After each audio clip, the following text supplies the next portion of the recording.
No tengáis miedo de ser santos. Esta es la libertad para la que nos ha liberado Cristo. Juan Pablo II. Procuraré amar al prójimo como a mí mismo y buscaré hacer felices a quienes me rodean. No solo debemos ser agradecidos por los dones recibidos, también tenemos que hacerlos fecundar.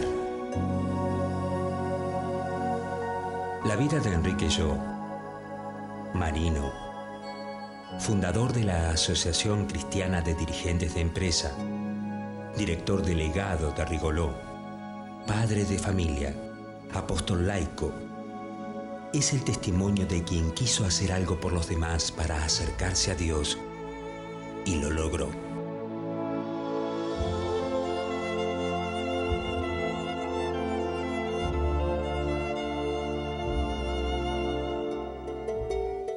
Enrique nació en París el 26 de febrero de 1921, en el hogar de Alejandro Jo y Sara Torkins. Su padre fue fundador y presidente del Banco Jo, y por aquellos tiempos era representante de la Casa Torkins en Francia. Poco después, la familia regresa a Buenos Aires y todos disfrutan de una casa llena de amor. Enrique juega con Alejandro, su hermano mayor, recibe la protección de su padre y los cariñosos abrazos de su madre. Nada falta en ese hogar. La familia Jo vive en su pequeño paraíso, pero algo inesperado y doloroso les iba a cambiar la vida para siempre. El 27 de agosto de 1925, mamá Sara fallece. Pero antes de morir, le hace prometer a su esposo que sus hijos serán educados en la fe cristiana. Esa es su manera de permanecer en el corazón de ellos. Y don Alejandro, a pesar de no ser un hombre creyente, cumple el deseo de Sara. Sus hijos toman la primera comunión de manos del padre Goicoechea en la Basílica del Santísimo Sacramento. Papá Alejandro y las tías tratan de aliviar el dolor de los hermanos por la ausencia de mamá. Las vacaciones es el momento de reunión de la familia. Enrique se divierte, viaja, está con sus amigos y da rienda suelta a su alegría. Es feliz jugando con su padre y que no le pidan que deje de moverse o de sonreír. La vida es una gran sonrisa y mucha acción. Aunque por ahora se trate solamente de un juego, el inquieto niño todavía no sabe que su vida de adulto también estará asignada por lo mismo: alegría y acción. Pero esos juegos de infancia no le hacen olvidar sus obligaciones. Colabora en las misas como monaguillo y en los colegios donde asiste, Roca y La Salle, es un alumno brillante. Se distinguió desde la niñez por ser un buen hijo, por ser un excelente estudiante, haber pertenecido al cuadro de honor del Colegio de La Salle, del cual yo fui parte. Era muy difícil ser del cuadro de honor de La Salle. Tal vez por su formación religiosa en el La Salle, la protección invisible de mamá, o simplemente porque su espíritu especial se lo exige, Enrique crece en sabiduría, en amor a Dios y en devoción mariana. Tiene todo lo que un chico de su edad puede pedir, pero hay algo que le duele. Le falta esa familia de los primeros años. Su padre viaja con frecuencia por trabajo y aunque sus tías lo tratan con cariño, el vacío dejado por su madre es muy profundo. Por eso le pide a Dios en sus oraciones que no deje que la tristeza le gane, ni se ablande su carácter gozando de privilegios. Y con sus pocos años, toma su primera gran decisión de hombre responsable. Va a volver a subirse a un barco, pero ya no para divertirse. ahora está dispuesto a servir a la patria, templando su carácter y haciéndose fuerte contra viento y marea. Antes de cumplir los 15 años, se incorpora a la Marina. Don Alejandro, que no estaba muy de acuerdo con la decisión de Enrique, lo ve tan convencido que le dice: sigue pues tu celda, haciendo rendir al máximo tu trabajo, con o sin aplausos. Lo que debe interesarte es llegar a lo que te has propuesto y no recibir ponderaciones. Los primeros tiempos en la Marina son duros. Enrique es el más joven de la promoción y sus compañeros se aprovechan de esta situación para hacerle bromas, especialmente cuando lo ven arrodillado rezando antes de dormir. Pero él no se queja ni oculta su fe.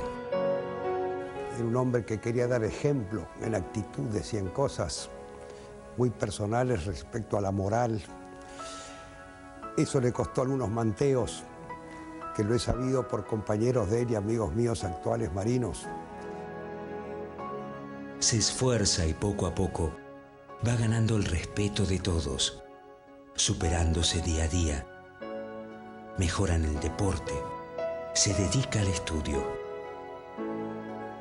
Y en la soledad de su camarote encuentra a un amigo, a un confidente del que no se va a separar nunca más. Su diario de notas. Siempre escribía, de chico tenía diarios grandes y después tenía unas libretitas que escribía en el momento las ideas que tenía y todo. El escribir se transforma en un diálogo con él mismo y con Dios. La Armada no es solamente la obediencia y el mando.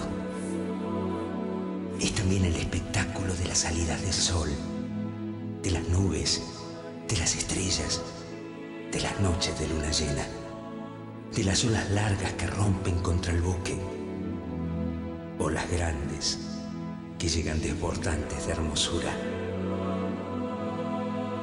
Enrique tiene la certeza de que la Marina es su lugar y encara ese futuro lleno de optimismo.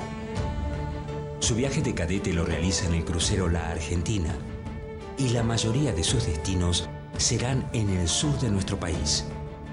Y como oficial, no repite las injusticias que había soportado en el pasado. Cuando les hablo de leyes militares, quiero inculcarles siempre interés. Al menos no me limito a leerles el reglamento.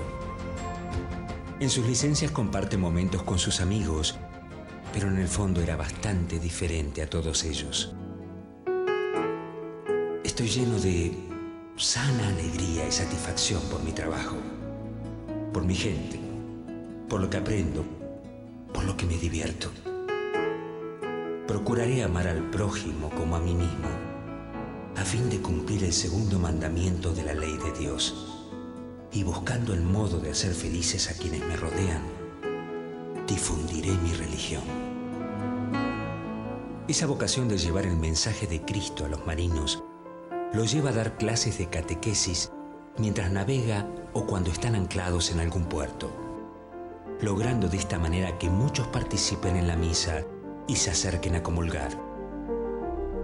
Una de las mayores alegrías que recibe es la carta de la madre de un conscripto agradeciéndole porque las lecciones de catecismo que él da le cambiaron la vida a su hijo.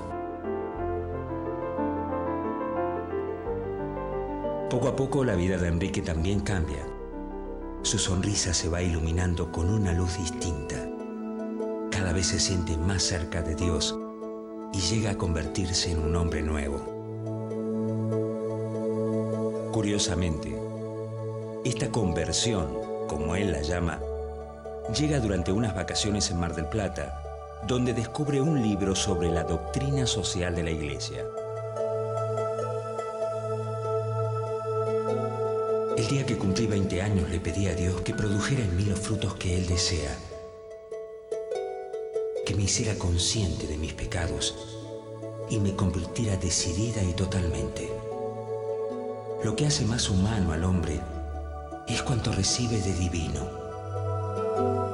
Y yo empiezo ahora, felizmente, a sentir una recepción sobrenatural.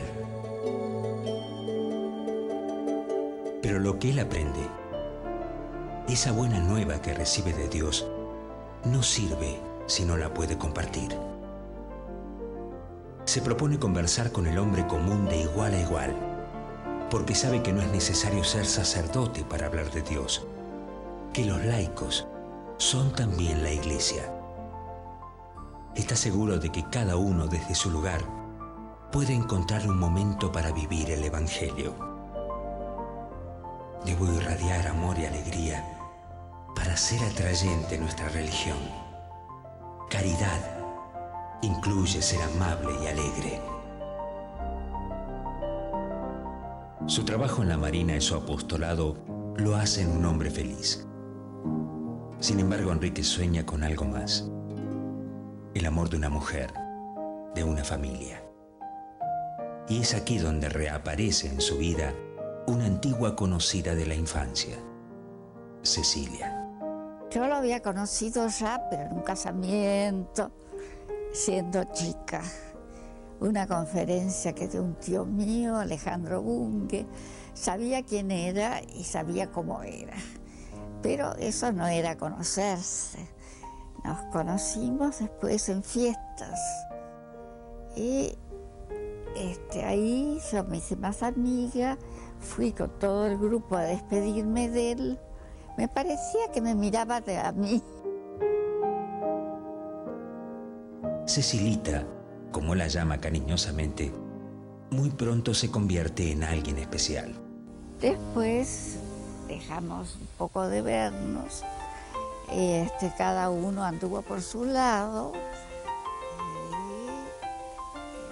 Y nos volvimos a ver en serio. Un año y pico después, que nos pusimos de novios. Cecilia es hija del arquitecto Jorge Bunge y, al igual que Enrique, también sintió la pérdida de su madre siendo muy pequeña.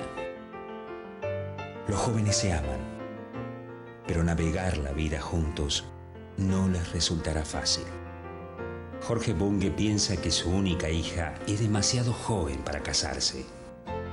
Los viajes también alejan a los enamorados y las cartas son casi la única manera de acercar sus sentimientos. Por fin, después de 2 años de noviazgo, todo está listo para la boda.